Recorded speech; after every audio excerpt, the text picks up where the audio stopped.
Hey guys, it's Toby Morrison here, and in today's video we are going to talk about going from symptom focused to health focused.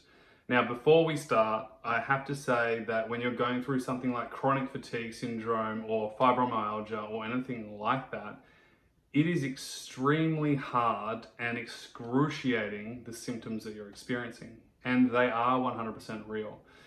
What the problem is, and what the problem becomes, is when we focus too much on our symptoms and we go down the rabbit hole of basically chasing the symptoms all the time.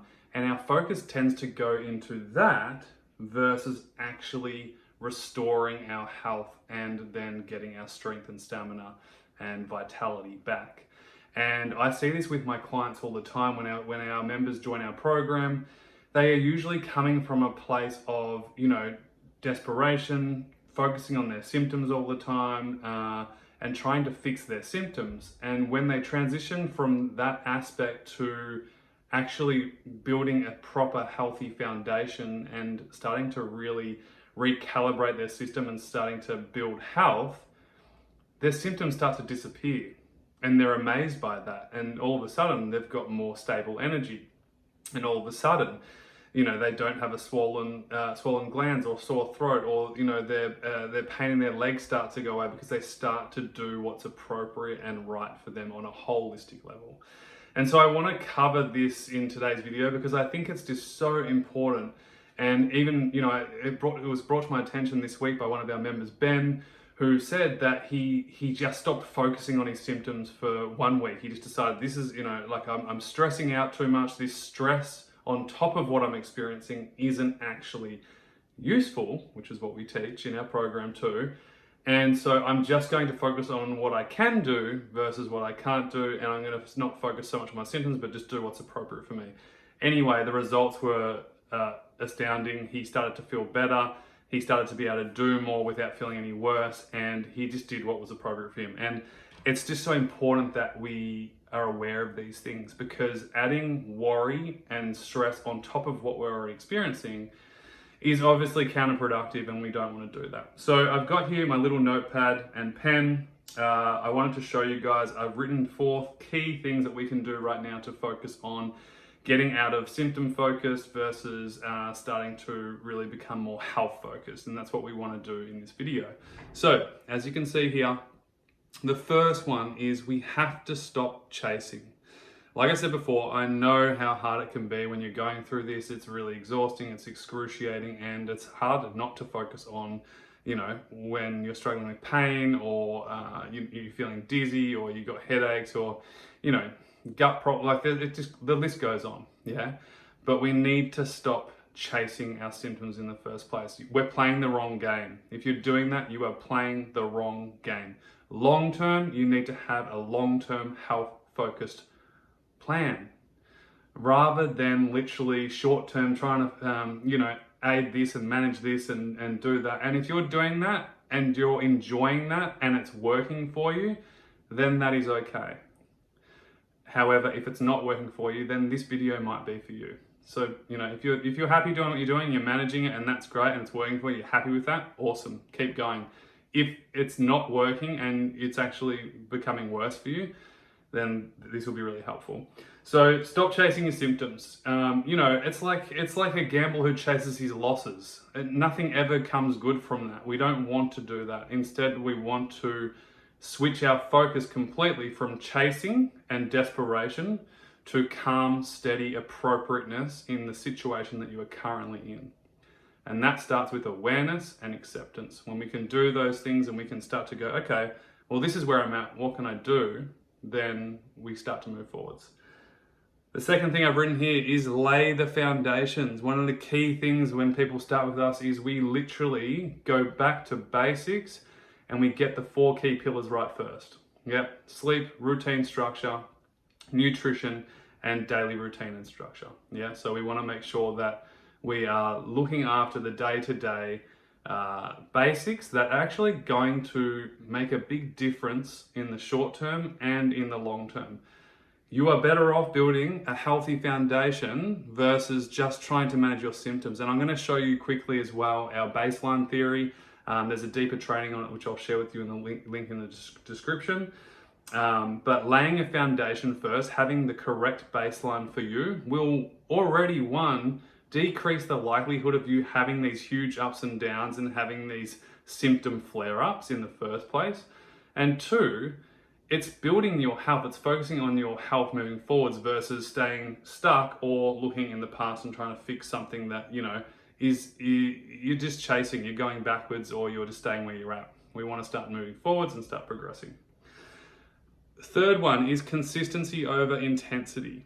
So again, on the back of the baseline theories, we want to start just being consistent.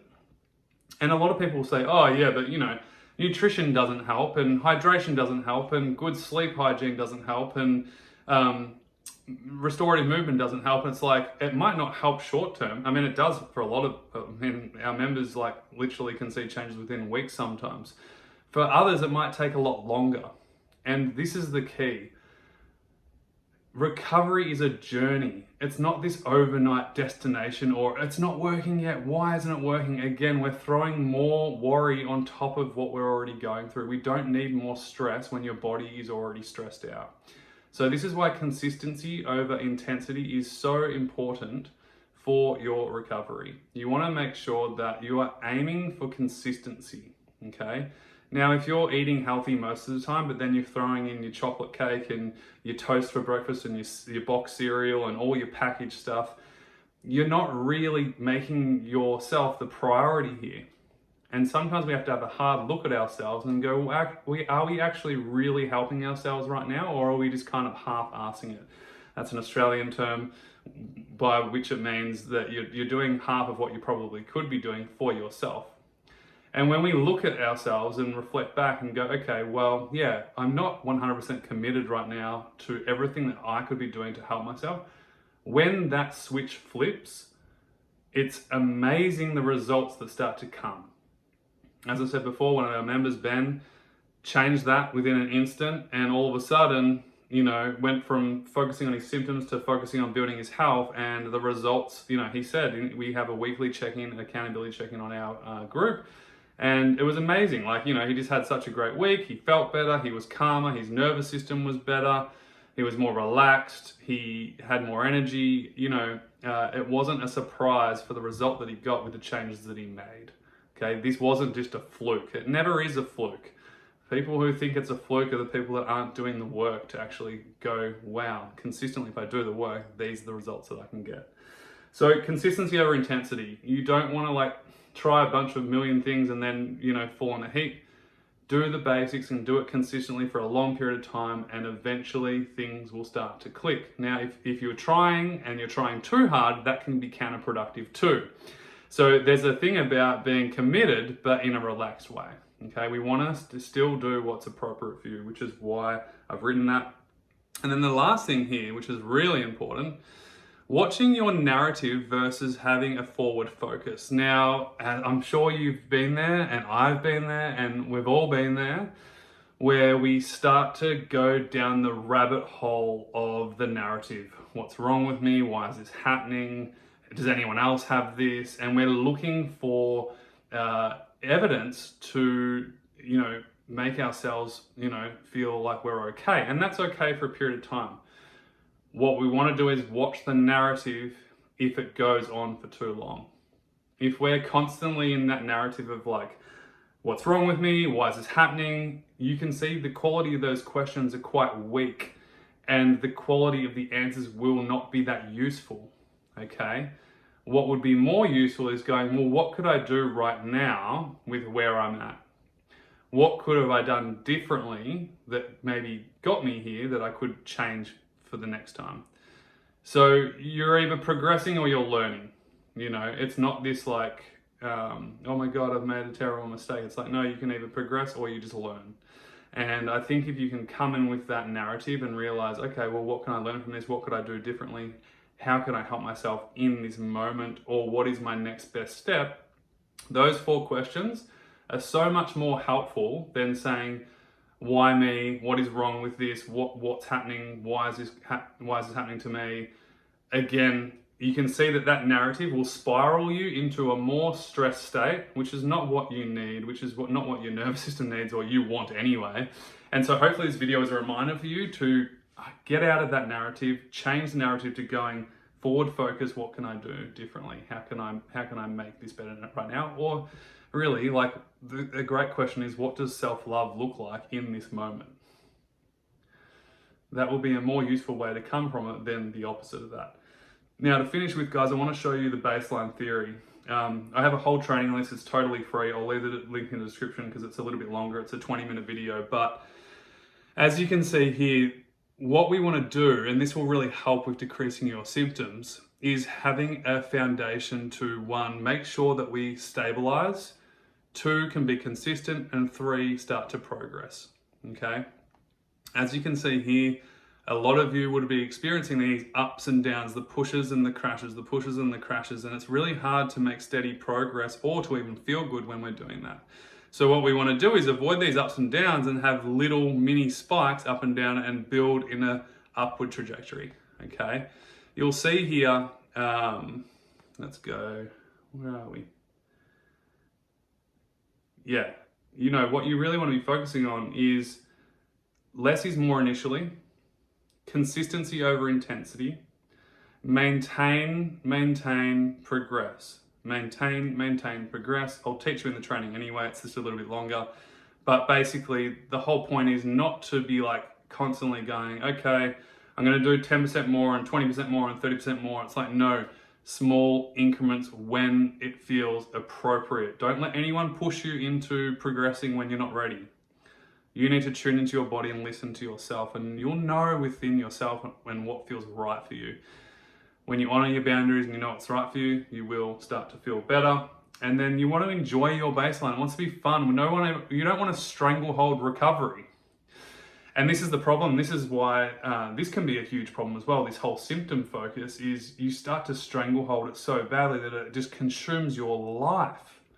And I'm telling you, I've just seen it time and time again when people shift this focus from focusing so much on their symptoms to then all of a sudden just turning all their energy and attention to what they can be doing and what's going to be way more useful for you. Their results are better, and it's not a fluke. Like, it's just not. And we see it every single week inside our program. People who have gone from experiencing symptoms non-stop to all of a sudden not experiencing any symptoms. Now, that's brilliant and that's awesome, but we don't want to compare your chapter 1 to someone's chapter 22, okay? You want to just focus on where you're at. Again, just what is a better outcome for me? How can I move forwards with this? So anyway, go to the link in the description if you want to learn more about how to find your baseline. I'll teach you in that training. There's obviously more resources if you want to go down that way. But I'll leave you with this, guys, right there. 1, stop chasing. Stay in the present moment and focus on what you can do right now. 2, lay the foundation. You've got the baseline training there. Go and watch it. There's so much free resources on our website. You'll get the most out of it. 3, consistency over intensity. We want to make sure that we're just doing the right, appropriate things for ourselves. And that goes with everything on a holistic level. With your sleep, with your resting, with your nutrition, with your restorative movement, if you're ready for that, restorative breathing, and then also progressing into life. And then also watch the narrative. It's totally fine to go down that hole, but just don't make it a big rabbit hole where you're just so consumed by it that the actual worrying, the narrative is causing more stress on top of what you're already experiencing than you could be doing differently. And that's why we have here a forward focused. And that's what we're all about at CFS Health. We're all about practical, proactive help that is going to help me move forwards and feel better. I hope this video helps, guys. Leave a comment below if you found it helpful and if you've experienced these benefits for yourself too. And go to the link in the description on the baseline training. We'll leave it there. We'll leave a few different resources for you to check out and get help with. All the best for now, and we'll see you soon.